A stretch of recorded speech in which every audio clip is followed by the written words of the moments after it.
ఉదయగిరి నియోజకవర్గ YCP incharge Mekapati Rajagopal రెడ్డికి ప్రజల నుంచి నిరసన సెగ తగిలింది. నెల్లూరు జిల్లా సీతారామపురం బిట్1 సచివాలయం పరిధిలో ఆయన గడప గడపకు మన ప్రభుత్వం కార్యక్రమాన్ని గురువారం నిర్వహించారు. ఈ సందర్భంగా తమ పరిధిలో అభివృద్ధి పనులు జరగకపోవడంతో సీతారామపురం గ్రామ ప్రజలు వ్యతిరేక గళం వినిపించారు. ప్రజలు అడుగడుగునా తమ సమస్యలను చెబుతూ నిలదీయడంతో రాజగోపాల్ రెడ్డి అసంతృప్తి వ్యక్తం చేశారు. ఓ సందర్భంలో నాయకులు ప్రజల మధ్య రసాభాస జరిగింది. పోలీసుల చొరవతో గొడవ సర్దుమణిగింది. సీతారామపురంలోని రాజుగారి వీధి, వాల్మీకి కాలనీ, పడమటి వీధులకు చెందిన మహిళలు అత్యధిక సంఖ్యలో తమ సమస్యలను తెలిపేందుకు రాజగోపాల్ రెడ్డి వద్దకు వచ్చి ఆయన చుట్టూ ఉన్న నాయకులను నిలువరించడంతో వివాదం చెలరేగింది. దీంతో తమ అనుకూలమైన కుటుంబాల వరకు వెళ్లి ఇతర సమస్యలను పట్టించుకోకుండా కార్యక్రమాన్ని ముగించారు. మేకపాటి తీరుపై ప్రజలు పెదవి విరుస్తున్నారు.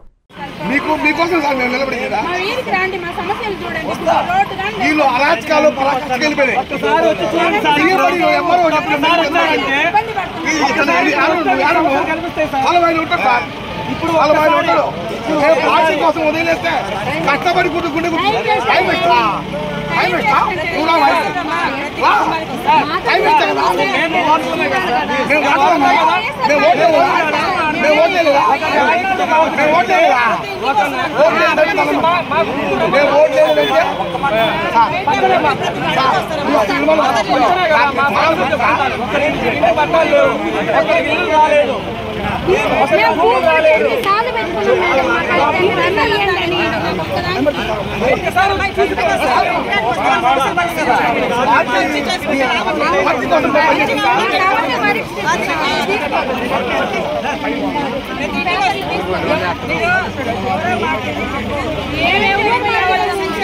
మీరు బాగుంటే